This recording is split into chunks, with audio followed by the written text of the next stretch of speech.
Hello, friends. Today I am reading Class 9, Chapter 10, Kathmandu. Before you read, do you like traveling? The writer Vikram Seth enjoys it very much. In his book, Heaven Lake, he describes a long journey from China to India via Tibet and Nepal. Have you heard of places like Ajmer Sharif, Madurai, Sanchi, Varanasi, Sarnath, or Halebidu? Can you name some other places like these?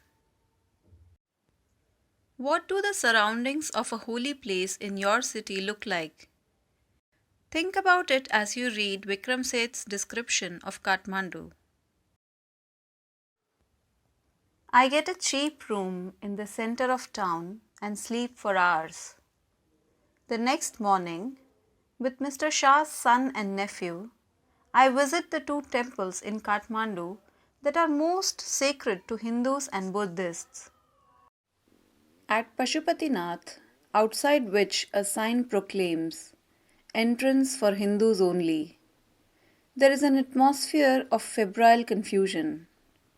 Priests, hawkers, devotees, tourists, cows, monkeys, pigeons, and dogs roam through the grounds.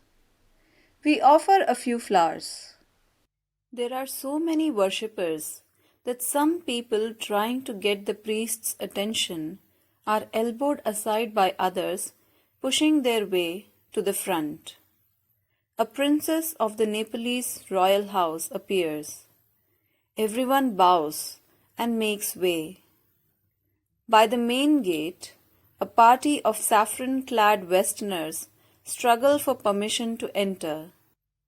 The policeman is not convinced that they are the Hindus.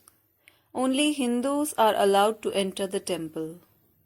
A fight breaks out between two monkeys. One chases the other, who jumps onto a shivling, then runs screaming around the temples and down to the river, the holy Bagmati that flows below. A corpse is being cremated on its banks. Washerwomen are at their work, and children bathe. From a balcony, a basket of flowers and leaves, old offerings now wilted, is dropped into the river. A small shrine half protrudes from the stone platform on the river bank. When it emerges fully, the goddess inside will escape, and the evil period of the Kali Yuga will end on earth. At the Bauddhanath Stupa, the Buddhist shrine of Kathmandu, there is, in contrast, a sense of stillness.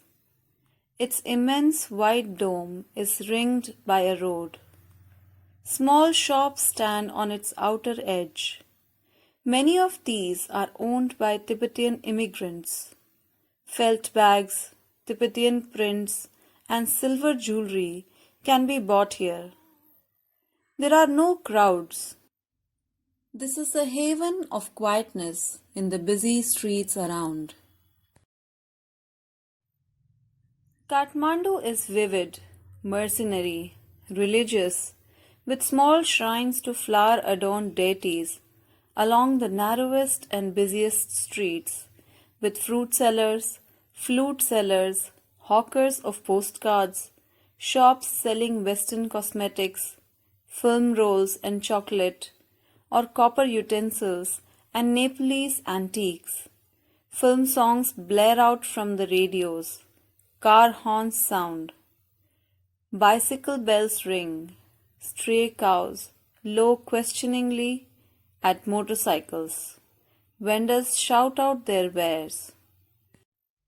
I indulge myself mindlessly.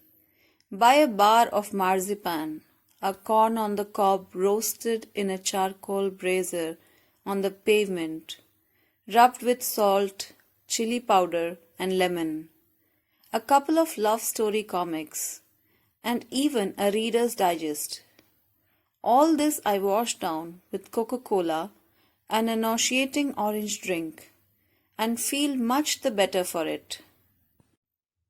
I consider what route I should take back home.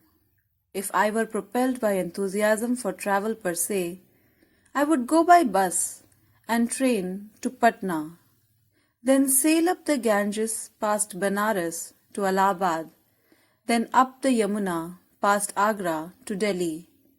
But I am too exhausted and homesick. Today is the last day of August. Go home, I tell myself. Move directly towards home. I enter a Nepal Airlines office and buy a ticket for tomorrow's flight. I look at the flute seller standing in a corner of the square near the hotel. In his hand is a pole with an attachment at the top from which 50 or 60 basuris protrude in all directions, like the quills of a porcupine. They are of bamboo. There are cross flutes and recorders. From time to time, he stands the pole on the ground, selects a flute, and plays for a few minutes. The sound rises clearly above the noise of the traffic and the hawkers' cries. He plays slowly, meditatively, without excessive display. He does not shout out his wares. Occasionally he makes a sale, but in a curiously off-handed way, as if this were incidental to his enterprise. Sometimes he breaks off playing to talk to the fruit seller. I imagine that this has been the pattern of his life for years. I find it difficult to tear myself away from the square. Flute music always does this to me. It is at once the most universal and most particular of sounds. There is no culture that does not have its flute. The reed ne, the recorder, the Japanese shakuhachi, the deep bansuri of Hindustani classical music, the clear or breathy flutes of South America, the high-pitched Chinese flutes. Each has its specific fingering and compass. It weaves its own associations. Yet, to hear any flutist, it seems to me to be drawn into the commonality of all mankind, to be moved by music, closest in its phrases and sentences to the human voice. Its motive force too is living breath.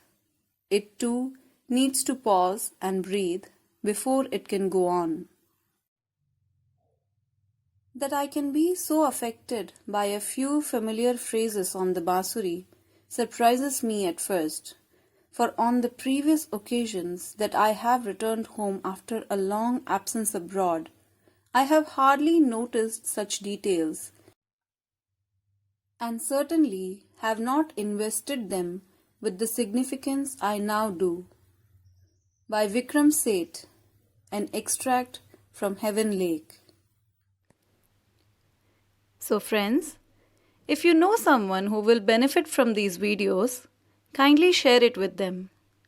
Like the video and also subscribe to the channel so that you never miss any more videos from this channel. And thanks for listening.